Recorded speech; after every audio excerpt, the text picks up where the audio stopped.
Hi, Santa Mark here, and welcome to Tales from the North Pole, number 7.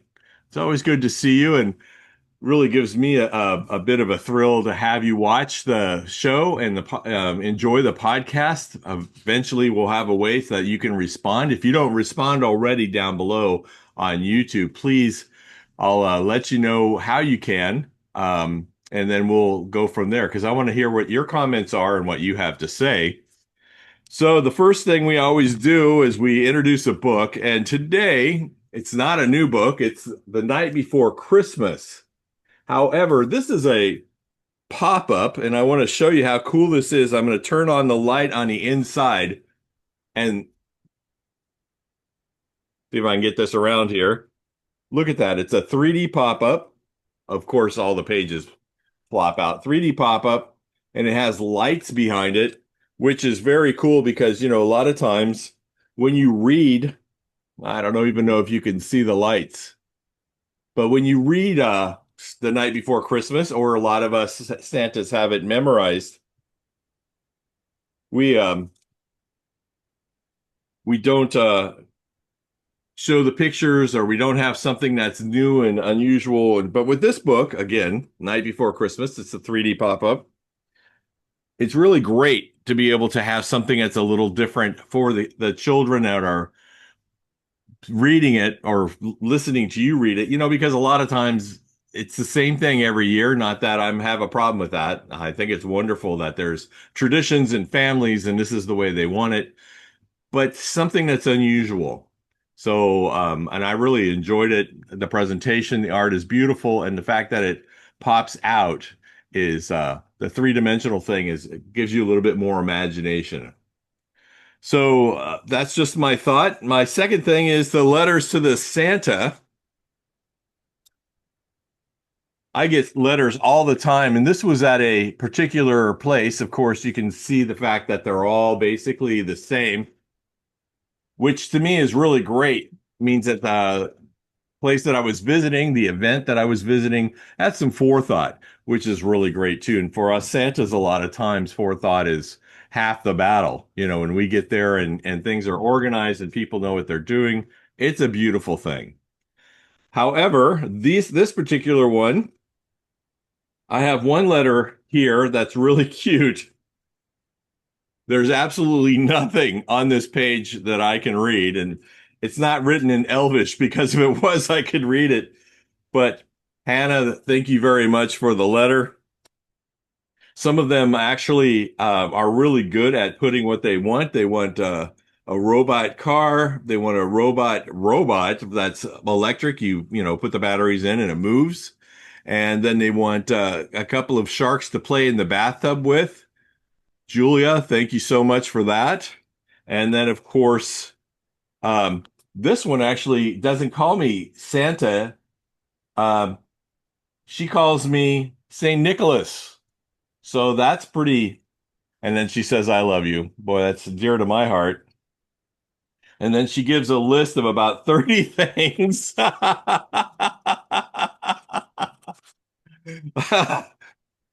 I just love the children. They're just so inventive and so thoughtful, and let's just keep those imaginations flowing with the children. So let's keep Santa Claus and Christmas flowing. And to do that, sometimes you need to have a bigger imagination than children, huh? And speaking of that, I want to tell you that our tale for the North Pole this week is about the plastics that we do up there. We make bobbleheads and we make little things like this. And for years and years and years, when plastics became available over 100 years ago, we started with the original way to make things, and it was laborious, but then again, making wooden toys is laborious and making leather is laborious. But it's the joy that you get knowing that that end product is going to be fun for those children, and that when they open up their gifts in the morning on Christmas morning, they're going to be just overflowing with, wow, look at that. Well, the head of the plastics division is Arlen, and that means oath, by the way.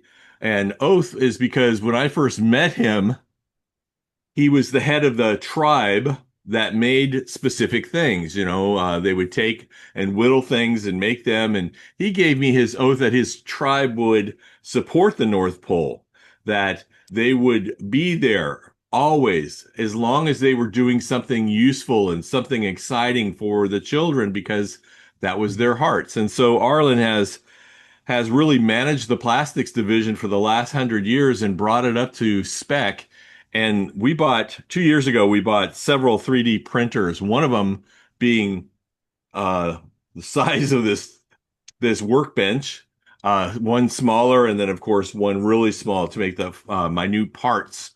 And it's been a real pleasure to watch them embrace that technology and learn how to do the three-dimensional and four-dimensional things that it takes to make sure that they come out on all sides looking correctly. But Arlen and his tribe have done such a great job. We always salute our elves every year, every day actually, and tell them what a great job, and we can't do it without them. So that's a really big thing. So if you think about the North Pole and how wonderful it is, and the fact that everybody's really, really focused on whether they're doing the leather or the wood or the plastics or whatever that they have that their tribe does, it, I, as Santa, know that I couldn't have done it without them and bringing all the children and adults who are children still at heart, bringing the beautiful things to them every year and bringing them presents that will bring them joy throughout the year. So that's our story for today. But our special guest today, his name is Keith, and he's a Santa out of Dubai. I don't know if you know where that is. That's on actually, I'm going to let Keith tell you exactly what's going on and how he got there. And Keith, I'd like to introduce you as our special guest this week. Hello, Santa Mark. How are you? I'm very well. Thank you very much. And I can't thank you enough for coming on to our podcast. And what a great pleasure it is just to hang My out with you pleasure for the too. last couple of weeks and just talking to you once in a while. And so tell me, how did you get to Dubai from the UK? Well, from the UK to Dubai, I got a plane like everybody else. I, Didn't take a sleigh, huh? no, I know. No, well, it was an opportunity. The company I was with at the time, which was a media company, which is supplying sort of all sorts of programming and everything for the children and for everybody, is was moving to the Middle East and to moving Oh, to Dubai. It's a fast growing city, and we decided. I didn't want to come at first. I must admit, I didn't. I wasn't keen on it that much, but I said I'd come and help them out for 3 months. Well, 25 years later, I'm still here. well, it looks like it's Dubai's been very good to you. I've seen several of your productions that are breathtaking, actually. You know, you do such a wonderful job, and those that you have that are supporting you in video have wow. I just can't imagine That's anything very better. kind In of you. Thank fact, you very much. I imagine it being like the North Pole in many of your productions. So thank you very much for that. That's given me an exciting opportunity to say, oh, I can do better. Not better than you. I'm just saying I personally can do better as Santa up my game. So thank That's you for very that. kind of you. Yeah, well, hey. It's very kind of you. And this week I read in an article in the quarterly magazine published by Worldwide Santa Claus Network. By the way, what a nice layout that was. That you came from when you got to Dubai. You actually, it's only been 6 years since you've been Santa Claus out of the 25 that you've been in Dubai. But as Correct. you arrived on a camel for one of your events, is that Yes. wow? Now we're talking. Yes, yeah. Well, I mean, Dubai's the United Arab Emirates is obviously in a desert, and camels are a feature of the desert. They're the ship of the desert, and so one has to try that. It's an interesting way to arrive at your gig on a camel when you're in 25 degrees centigrade or um, what's that, about 44 Fahrenheit or something, I think, or Oh no, 50 Fahrenheit. it's got to be It's a got to lot be a hotter bit than more than that. that, I think. Yeah, well, let Yeah. me, the Google is the way that I learn. And what did you say it was? What was the 20, temp? about 25 degrees centigrade. 25 degrees centigrade to Fahrenheit. 77 degrees. 77 degrees. So, and you're wearing the full outfit and you cannot stay dignified or eloquent on the back of a camel because the camel has a step which is really not that easy to manage. It's, but nevertheless, it was good fun. I've arrived in several things, in several means and ways. On a big paddle board. It was a giant paddle board, and I had four elves actually paddling me as Wow. my engine, if you like. But when you're on the open sea, um, you've got to stay quite stable. It can be quite. Your balance has got to be a little bit better than probably what you would expect it to be. Especially Well, when you're that's fully, the last thing you want to go in the water fully dressed like that. all that velvet and fur, you bet. You bet. But Yes, still, how you, exciting. I mean, how cool is that? A yes, camel, a paddleboard, yes, something that Santa here never gets an opportunity to do. Or I don't know if I would even do that. If it's maybe a horse, absolutely a horse, no problem with that. But yes. wow. Yeah. Well, you've got alligators where you are. Why don't you try? We decided not to ride those this year. Um, but getting back to the questions, I really liked one of the things that I liked about your production was the fact that the elves were the right size. I think a lot of times on movies and cartoons, they make the elves or even the books, they make the elves really small, not even calf height. And like the Chronicles, Santa Chronicles too, I thought it was kind of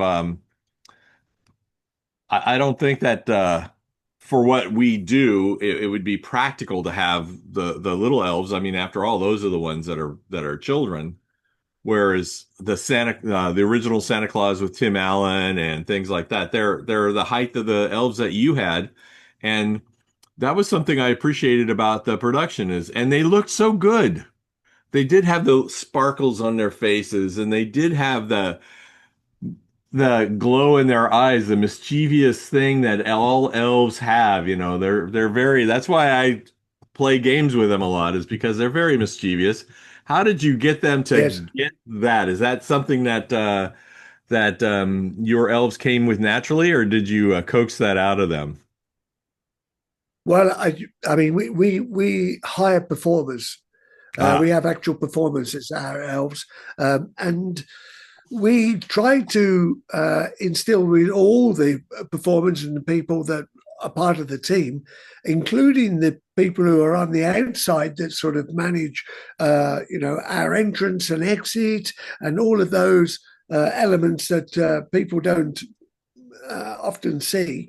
Um, we try to instill what I call it like the theme park sort of character mentality. As you know, we sort of companies like Disney and different ones, they call the team as cast. Every member, whether from the people who work in the shop to the guys who sweep the streets to the people who wear the costumes, are all called cast, and they all have a strict set of code of conduct and rules that they should adhere to. And this is how we try to get our performers also to be, and they come. Most of them come with that that kind of mentality and personality and everything. And of course, Christmas. Absolutely. Absolutely.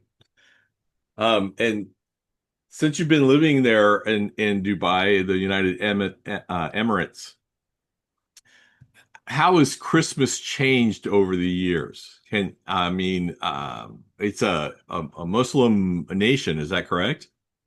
Correct. It is. The actual national religion is Islam, um, as it is across most of the Middle East.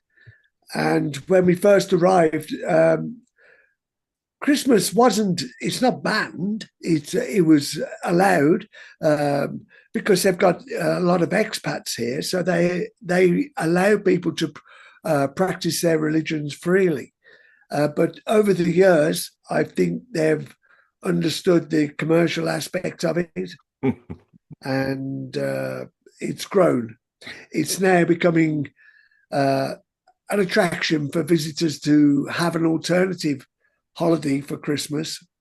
Ah, so international tourism has affected Christmas in a big way. Yes, absolutely. Last year was the first year that they used Santa Claus in a government advertisement for other markets to, in the part of the Dubai tourism to attract visitors. So, and I was invited to be the Santa on the European campaign, which was an absolute honor. So it's the first one. And we've been trying for years to get them to do it. And finally, they did. But they did choose to film in June, which is probably one of the hottest months, and do it outside as well. Thank you very much. So, yes, we have a chain of Irish bars here, and I had to. Everybody was sitting outside the Irish bar. There's a band playing. And it was the old saloon situation where somebody walks in and the music stops and everybody just stares like, who's this guy? And of course, Santa just comes wandering past all the tables. I had to walk from where I got ready to walk past all these people waving like, oh, it's like, is it Christmas? It's brilliant. Brilliant. So that was an experience. And of course, you're sweating bullets at the same time. So, oh my God, unbelievably, unbelievably, yeah. I really like the part of your article about the fact that you're enjoying the children coming up and saying, "Santa, is that you?" That is a very joyful part. And has that happened to you a lot? Well, it's very strange, but it did happen today. Oddly enough, Stupid. Okay. Where were we? I'm sorry. Have you started again? Yes. Yes. We're I don't off know again. what happened. It just kind of I have a printed out sheet here with questions and stuff, and I think when I grabbed it or picked it up off the keyboard, Okay. it decided it was wanted to stop. So I'm sorry about that. No worries. It's all good. It's all good. Okay. So today, often when I'm working during the day, I'm working on editing and working on all sorts of work. And sometimes I have to leave the computer doing its thing, and there's nothing I can do. I have to let it just get on with it. And so I have a moment or two. So I disappear, and I said, I live in a complex which is various heights of different buildings, but we all have an amenities which has a swimming pool and gym and different things, and there's like a private pool that you can book for an hour for yourself. So I booked the pool and I went down and I sat in the pool and had a nice afternoon for an hour or two. And then I came back in, and in the reception area of the building where I live, there was a couple of maids sitting with a couple of children that were playing. And I walked in and I got that moment again. But I've got my swimming shorts on. I've got my towel wrapped around me. And these kids just froze. Now I haven't got the white hair and white beard so much as yourself. In fact, when I get wet, it gets a little bit darker. So anyway, I walked in and they froze, staring at me. And one of the maids said, "Don't be afraid, it's only Santa." Nice, nice. So yeah, there we go. And they said, "Aren't you going to ask Santa for a present?" I said, "That'd be a bit difficult because it's not quite Christmas yet." So, That's a good way to say it. That's an well, excellent that's way to normally say it. what I do say, because most of them do come up asking for presents. And so my response immediately will be, not yet. And we haven't even seen if you're on that list or not yet. That's good. I know that I tell them, well, we haven't even gotten your letter yet. Or if they said, well, we sent it in, Exactly. I always say, well, first it goes to Bernard, the head elf, and then it goes to Mrs. Claus, and then I get to read it. So it could be anywhere in between. Between. That way the children don't have a feeling like I've let them down. Their hearts don't sink. No, exactly. So, Yes. It's sort of, and they come up and they say, "Am I on the nice list or naughty list?" I said, "Well, it doesn't get released until I'm on my way and I'm sort of delivering the presents. And then I find out if you are or not. And I would hope that you're asleep by that time, you know." so that's yeah, but it's like my own children, wake me up at 4 or 5 in the morning when they were young, and it's like, okay, go away, come back at 6 o'clock, and then let mom and dad have a cup of coffee, and then we'll have Christmas, So Yeah. they're so excited for all that. Now, we had talked about what your most memorable Christmas, whether it was when you were a child, when you were a teenager, or whether it's been recently with your visits. Do you have one or two that you can tell me? Or are they all under wraps still? Well, the thing is that I don't think there's one single Christmas that I could say is my favorite per se. I mean, I've just got lots of memories from lots of Christmases, I guess, because everyone carries it's rare there isn't a special moment in one Christmas or another. Right from when I was a child, I can, you know, I have deepest memories of. I have no idea how old I was. I know that I got ferried upstairs into a room with a couple of other kids, and we had all these camp beds put out in this room, and sleeping bags, and we'd all camp down for the night. Meanwhile, the grown-ups are downstairs, partying like crazy. And I had a great auntie Annie who used to come round, and she used to absolutely bang away at the old ivories, and play that piano, and everybody be singing and howling, and the smell of cigar smoke drifting up the stairs. My Uncle Harold used to be smoking, and they'd all be drinking. And I'm thinking, like, what parent in their right mind would think that these kids are going to get to sleep? I mean, what were they thinking? Was it just a case of let's get rid of the kids? And so we'd sit up there, probably talking and playing with our presents and everything else. But nevertheless, it was still, it's a vivid memory in my mind, and it was magical. I don't know why. It's just, it's just magical. And, Absolutely. and the food in my house.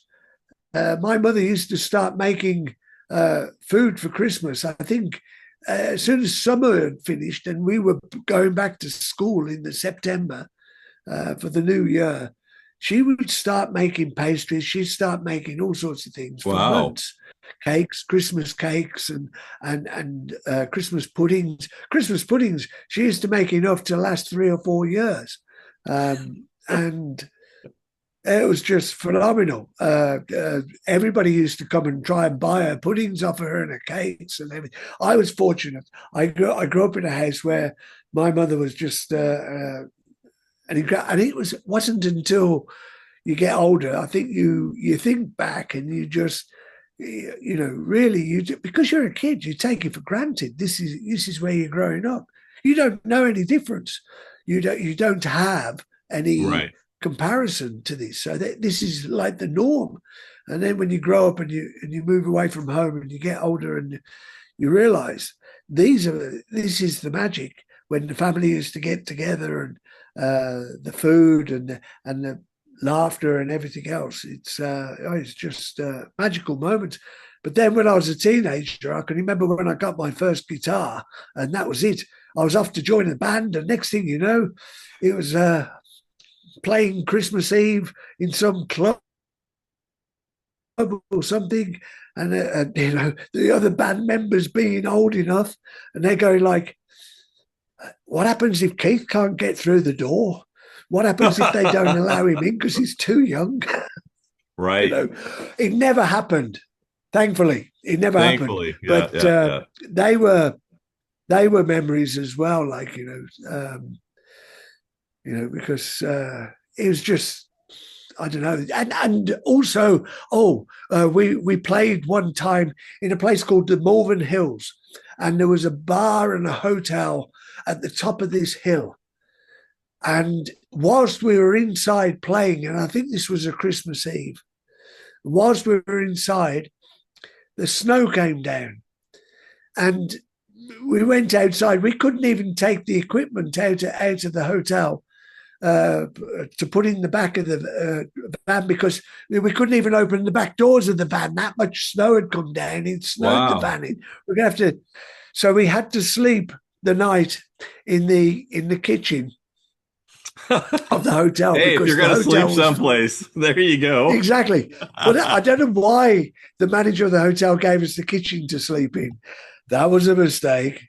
That's right. Um, but he said like all the fridges were locked. Not for long. And it was, and of course, because all the rooms were full and people had gone there because it's a beautiful place. I mean, God knows why they booked this. I mean, we were a rock band. We weren't. We were a rock blues band. So why they thought we were good for Christmas Eve, I don't know. But that's where we were, and that was a magical Christmas. And of course, the magical Christmases I've had with my own children as well. I could probably go on for the next 40 Absolutely. minutes. Have you got Absolutely. another question? Yeah, yeah. Hey, I just we're getting down to the last 6 minutes, but if Oh, people want to get in contact with you, how would they do that? Facebook, Instagram? Do you have a website? Instagram. Okay. Instagram is the number one here in the UAE. Instagram is your business card. Ah, Instagram is your portfolio. Instagram is absolutely everything. right. Facebook is not used so much. Even emails are never used anymore, hardly. Um, WhatsApp, people use WhatsApp instead of emails, Huh. and but Instagram is probably the most widely used form of communication here for And messaging and for, well, we don't give out business cards. We just go, "Here's my Instagram." It's what's your funny. what's your Instagram address? Um, that's a good question because I have somebody who manages that. Aha. Right. Right. So let me just, right. So I think getting in touch with me at the Santa Claus KD,